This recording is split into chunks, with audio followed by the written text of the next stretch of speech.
The silence before the storm Captain Elena Voss stood on the bridge of the UNSF Adamant, staring at a star that should have been surrounded by lights. New Hebron colony, population 780,000, orbited that star. Every settlement, every station, every orbital facility should have been visible on sensors. Instead, her screen showed nothing but empty infrastructure. Buildings intact, ships docked peacefully. Life support still running, not a single biological signature. Captain. Lieutenant Chen's voice cracked slightly, confirming New Hebron readings. 0 human life signs, 0 fauna, 0 flora. Every living organism within the system is gone. Voss had seen battlefields. She'd pulled bodies from decompressed hulls and walked through stations after plague outbreaks. But this erasure triggered something primal in her chest. That makes 3, she said quietly. New Hebron, Prosperity Station. Terra Verde, all within 48 hours. All the same pattern. Her XO, Commander James Okafor, approached with a tablet. Forensics swept the orbital relay. They found this embedded in the data core. He handed her the device, his dark eyes unreadable. Encrypted. Coalition cipher protocols. Voss took the tablet, her jaw tightening. Get me decryption, now. 6 hours later, Elena Voss wished she hadn't asked. The files painted a picture of systematic horror. Project Erasure, a Tharxian Directorate initiative to develop temporal displacement weapons, phase shift technology that moved matter out of normal spacetime, permanently. The report clinically described test scenarios across human colonies. 12 locations, target demographics, population densities, success rates 2.3 million human civilians, used like laboratory animals. The documents referenced minimal strategic species with limited Galactic Council influence and acceptable experimental subjects per treaty article. 47 subsection D. Voss read one line 3 times, her hands trembling. Human physiological simplicity makes them ideal for baseline displacement metrics. She closed the file and stared at the wall of her ready room for a long time. When she finally moved, it was to compose a message to Galactic Council headquarters on Unity Station. The council chamber was a cathedral of crystal and light, designed to inspire cooperation among the galaxy's 127 member species. Elena Voss stood at the petitioner's podium, 300 alien eyes watching her present evidence of genocide. She showed them everything. The encrypted files, the temporal signatures, the empty worlds. She kept her voice steady, professional, clinical, because if she let emotion in, she'd start screaming and never stop. When she finished, the chamber fell silent. Then Counselor Vrethkin of the Tharxian Directorate rose, his chitinous plating gleaming under the lights. The data is accurate, he said simply. Project Erasure was necessary to develop defensive capabilities against temporal incursion threats. Voss felt her blood turn to ice. You're admitting to the murder of 2.3 million civilians. We're acknowledging classified military research, Vrethkin corrected. Research approved under wartime preparedness protocols. Your species signed sovereignty limitations upon joining the Council. Article 47 clearly states, Article 47 doesn't legalize genocide. The counselor's mandibles clicked in what might have been amusement. It legalizes necessary action for collective security. Your species represents 0.03% of Council population. The needs of the many outweigh the extermination of the few. Voss's voice could have cut steel. The vote came swiftly. 47 species voted to classify Project Erasure as acceptable research. 2 voted against. 78 abstained. The Tharxian ambassador approached Voss as she left the chamber. Captain, your passion is noted, but your species lacks the political capital to challenge Council decisions. We suggest you accept reality and move forward. Voss looked at him with eyes that had gone very, very cold. We'll move forward, she said softly. Count on it. The transmission from Earth Defense Command came through quantum encrypted channels, bypassing all standard protocols. Admiral Sarah Kenji's face appeared on the screen, and Voss saw something she'd never seen in her commanding officer's expression before. Permission. Captain Voss, what I'm about to tell you doesn't exist in any official record, Kenji said. 30 years ago, when humanity joined the Galactic Council, we knew we'd always be small fish in a very large ocean. So we built insurance. A file appeared on Voss's screen. Protocol Nocturne. We've been listening to the galaxy for 3 decades, learning their technology, reverse engineering their weapons, building ships in the dark spaces between stars where council sensors don't reach. Kenji's expression hardened. The Tharxians use temporal displacement on our people. We've had that technology for 15 years, and we made it better. Voss stared at the schematics. 26 ships. Ghost fleet, untraceable, undetectable. Each one equipped with the same technology that had murdered millions. Your authorization codes are active, Kenji continued. You have full operational discretion. The Council thinks we'll accept their judgment and fade quietly. Show them what happens when humans stop being polite. The transmission ended. Elena Voss sat in her ready room for exactly 10 minutes, staring at a photograph of New Hebron's central gardens. Children playing near a fountain that no longer existed. Then, she opened the tactical database and began marking targets. The Tharxian Directorate had 5 major military installations, 12 research stations, and 43 government centers. She would visit them all. Not with diplomacy, not with petitions, with silence. When silence answers, Research Station Omega hung in the Corvin Nebula like a steel spider, its web of sensors stretching across 3 light minutes. It was the birthplace of Project Erasure, the facility where Tharxian scientists first successfully displaced organic matter into temporal nowhere. It never saw the adamant coming. Captain.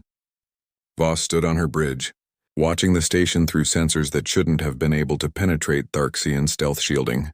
Protocol Nocturne had given humanity many gifts, but the most valuable was simple. The galaxy had underestimated them for so long, they'd forgotten to guard their secrets. Displacement drive charged, Lieutenant Chen reported. All weapons hot.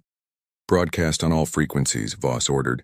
Her voice carried the weight of 2.3 million graves. This is Captain Elena Voss of the United Nations Space Force. Research Station Omega, you are hereby charged with crimes against humanity.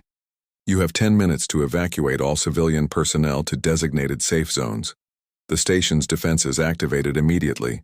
Pulse cannons, kinetic barriers, quantum disruption fields, an entire weapons grid that had protected this facility for 20 years. Voss didn't fire back.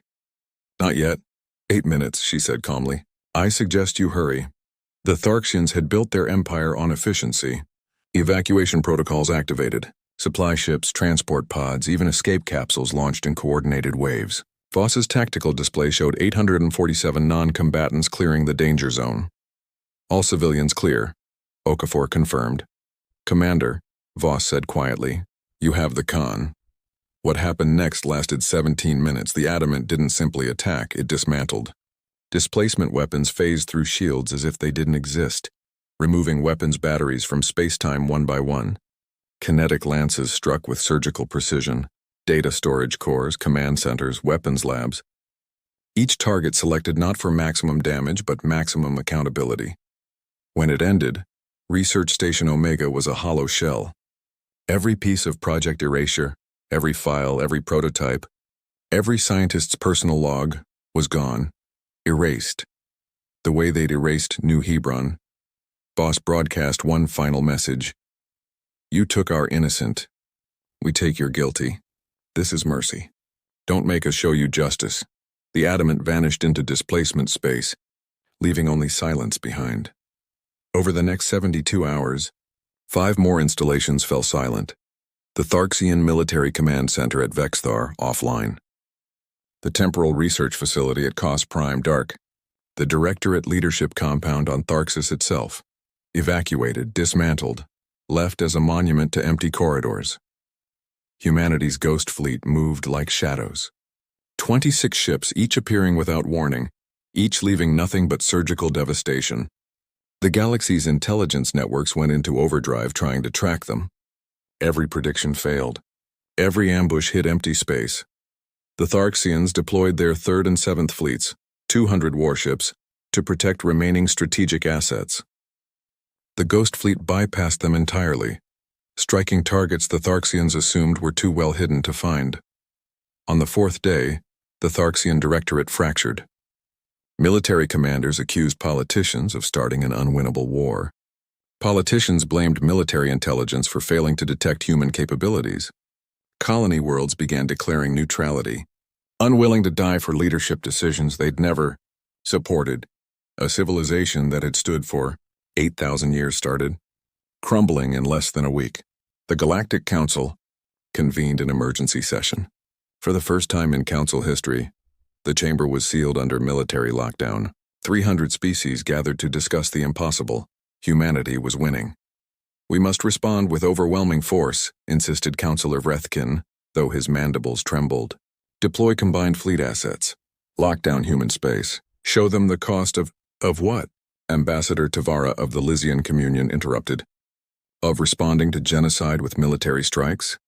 They're not targeting civilians. They're not glassing planets. They're doing exactly what we told them they had no right to do, holding us accountable. The law is clear. The law failed." Tavara's crystalline form pulsed with anger. "We voted to excuse mass murder because humans are politically convenient victims. Now we're discovering they're something else entirely." Several species recalled their fleets from human borders. Others demanded tribunals.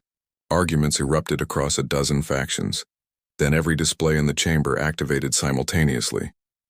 Captain Elena Voss appeared on screen, her image broadcast from an untraceable source. She stood on the bridge of the adamant, behind her the stars of deep space. "Honored Council," she said, her voice carrying no trace of irony. "We're not finished." The chamber fell silent. "You voted 47-2 to classify our genocide as acceptable research. We've mapped the species that voted yes, your military installations, your research stations, your government centers." She paused. "We could visit them all. We have the capability. We have the will. But we're not the Tharsians." Voss leaned forward slightly. "Here are our terms. Full reparations to surviving families. War crimes trials for all Project Erasure personnel. Permanent human oversight on all Council military research. And Article 47 gets burned. If you refuse, we continue. Not against your people, we're not genocidal. But every species that voted to excuse our murder will find their leadership very, very alone in very empty buildings." She let that sink in. "You taught us silence. We perfected it. Now choose accountability or more empty rooms." The transmission ended. For 3 hours the Council debated. Species that had voted yes suddenly found themselves isolated, their former allies unwilling to risk humanity's ghost fleet. Backroom negotiations fractured alliances that had stood for centuries. The vote came at dawn. Unanimous acceptance of human terms. Captain Elena Voss stood in the observation deck of the Adamant, watching coalition fleets on long-range sensors. One by one, they powered down weapons and withdrew to defensive positions. "Message from Unity Station," Lieutenant Chen reported. "They're accepting all terms. Trials begin in 30 days. They're asking us to stand down." Voss was quiet for a long moment. Then she pulled up the image of New Hebron's gardens one last time. Children who would never grow old, frozen in a photograph that was now the only proof they'd existed. "Send response," she said. "We'll stand down when justice is served. Not before." Commander Okafor stepped beside her. "Did we just win a war, Captain?" Voss thought about that. About empty worlds and empty stations. About a galaxy that had dismissed humanity as irrelevant until humans stopped asking for permission. "No," she said finally. "We taught them the cost of thinking we'd stay victims. Whether they learn the lesson." She gestured at the withdrawing fleets. "That's up to them."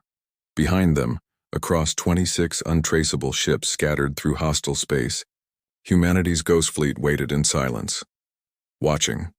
Ready. The galaxy had wanted to see what humans became when pushed beyond diplomacy. Now they knew. Something that didn't beg, didn't break, and never ever forgot. The Adamant vanished into displacement space, leaving the Council to contemplate the revolution they'd created, one empty room at a time.